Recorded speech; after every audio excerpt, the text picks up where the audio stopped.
find out from Pastor Manning exactly what's going on from right there in Harlem, New York City.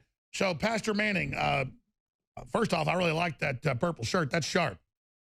Thank you, sir. I like it too. I wore it just for you, Well, I got to tell you, they're going to say it's a secret code, though, that you're part of the Hillary Purple Revolution. It's code. Well, you know, I'm not a part of Hillary anything unless it's to diabolically remove her. No, I know you don't like her. So what's going on with Trump? Well, I haven't been on the broadcast for a couple of months. I thought I would be responsible and respectful of you. When I withdrew my support from Trump, I didn't want to come on your broadcast and slam him while you were in full support of him. You have to remember, I supported Trump perhaps even before you did. I think you were with Ted Cruz for quite some time. I jumped on the Trump bandwagon. In fact, we wrote that song, The Trump Train. It came out of our ministry. One of our members wrote it, and one of our members performed it. So when I recognized that Trump had made some commitments to me and our group when we were with him at Trump Tower going back over a year ago, and I felt with those kinds of commitments, I'd go ahead and stick my head out and endorse a politician, something I'd never done before, Alex. I'd never endorsed any politician previously, but I was encouraged by what Trump said, and I had some really, really kind and exalting, if you will, words to say about him. But shortly after he made those commitments to me and to our group of what at the time were black pastors, if you will, and others, he walked all that back. In fact, he demonstrated emphatically that he had no intentions of keeping the commitments he made to us. Well, then I felt not obligated to keep my commitment to him. Okay, well, let's talk about those commitments then, because I don't know about any of this. Just to be clear, up front, I was probably more of a Rand Paul supporter and a Cruz guy, because I didn't really know Trump. But early on, when they started really hating Trump and going after him, that's when I started to really look into him. So I'd say I was a Trump supporter pretty much from the beginning of the campaign. But I mean, I think your statement overall is correct that I was a Cruz fan until he started stabbing folks in the back. But please go ahead. Yeah. And so to enumerate the promises that Trump made, one is that it was expressed in that meeting of some 85 pastors that day that we were concerned about the issue of same-sex marriage that had been forged by the long-legged Mac Daddy Obama, and the Supreme Court had gone ahead and acquiesced, illegally ordering all states to perform same-sex marriages under penalty of law, with that case coming out of Ohio. Well, we had said that we didn't want our churches to be intimidated, or pastors who believed the word of God to have to submit themselves to the authority of the Supreme Court when we had already submitted ourselves to the authority of Almighty God. Sure, so what did Trump do? Because I'll say this is one of the real criticisms conservatives could have, is what he said about be nice to LGBT and all that during his nomination speech in Cleveland, the other stuff. But he is appointing folks that are saying states' rights, and so he has kind of the left bashing him on that side of the situation. But he has said he wants to get a bill in to have the IRS leave churches alone and let them be independent again. Well, Alex, you've known me for 8 years. I've been coming on your broadcast for 8 years, and thank God for that. But the IRS, they've never tried to tell me what to say, and they better not, because it ain't going to work. It ain't going to happen. But going back to what Trump did, and what caused me to take back my endorsement, was that he demonstrated emphatically and said about the Kim Davis event, who was arrested for refusing to issue a marriage license to two men there in Kentucky. When Trump was asked about that question, he said that Kim Davis ought to obey the law. It's the law of the land, obey it.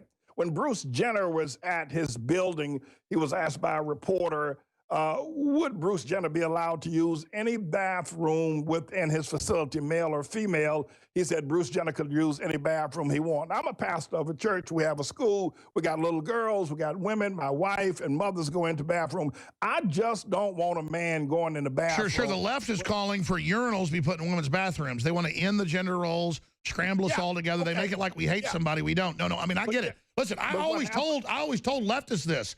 I said, listen, you're all mad at him at all this made-up stuff that he's this big right-winger, when in a lot of ways he's liberal. My issue with Trump is he does want to break globalism and bring jobs back. I see your point as a Christian that he is pretty darn liberal on some things, and I think that's a legitimate issue, and it's actually a real conservative criticism of Trump. That's what I'm really sick of with the left, though. Somebody's going to find the statement I made about Trump where I said he was understanding, patient, and wise. Somebody's going to find that and play that and stick it in my face because I said it. What happened was I withdrew my support, and I was good with that. I stood before the church. I had to humbly eat crow and tell the congregation that I've led for 35 years here in Harlem that I'm withdrawing my support. Okay, I got past that. But then I started getting attacked like they attack you on issues. And you know how they come at us. And I'm open. I know that, listen, I dish it out. I expect it to come back. But when they started attacking me, I had to start defending myself. And that's when I started dropping down heavy on Trump. My position is now, after having taken back my endorsement and watched his maneuvering as a politician to gain the nomination and then from there to win the election, which I don't think that he necessarily thought that he was going to win. I have watched him, and I discussed earlier today, he very well may be made-to-order businessman, real estate developer, deal maker, par excellence. We probably never seen anybody or anything like him. But I think that he possesses a group of talents and also fallacies and flaws that are extraordinarily glaring when it comes to the well-being of a nation of which he is now being called to lead. For instance, I agree. I think his daughter and others convinced him to go liberal. I believe also that Trump is a New York liberal, like Ted Cruz said. I don't think he's a conservative.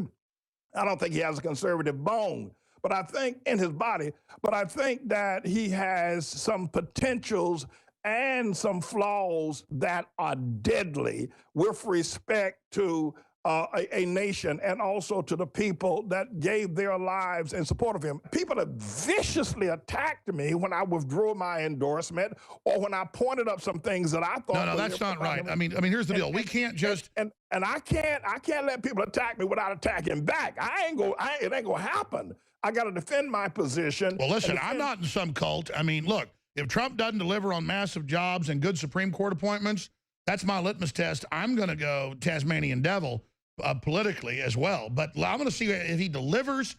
Look, I get him trying to bring America together. And I'm more liberal than you, I guess, socially. I don't approve of what they're doing with kids, how they're targeting people, but I don't hate folks at the same time. But I do love God. But I'm not a preacher like you are, so I got to say I'm not as pious. And I mean that respectfully.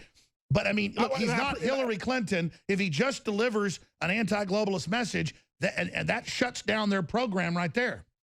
I think that it's important for us to understand that nobody wanted Hillary, not even black people. They didn't want her because Obama begged like a little boy trying to get a date with a girl for prom to get Hillary in. They rejected him. Right through December 17th, the last day that we can guarantee you'll get your order before Christmas in the United States, we're offering store-wide free shipping. And on top of that, some of the biggest discounts of the year. 30% off Living Defense Parasite Cleanse. 50% off colloidal silver bullet, and free shipping. That is just an incredible deal. Brain Force Plus, now with 20% more in each bottle and 30% off. $19.95, can't beat that deal.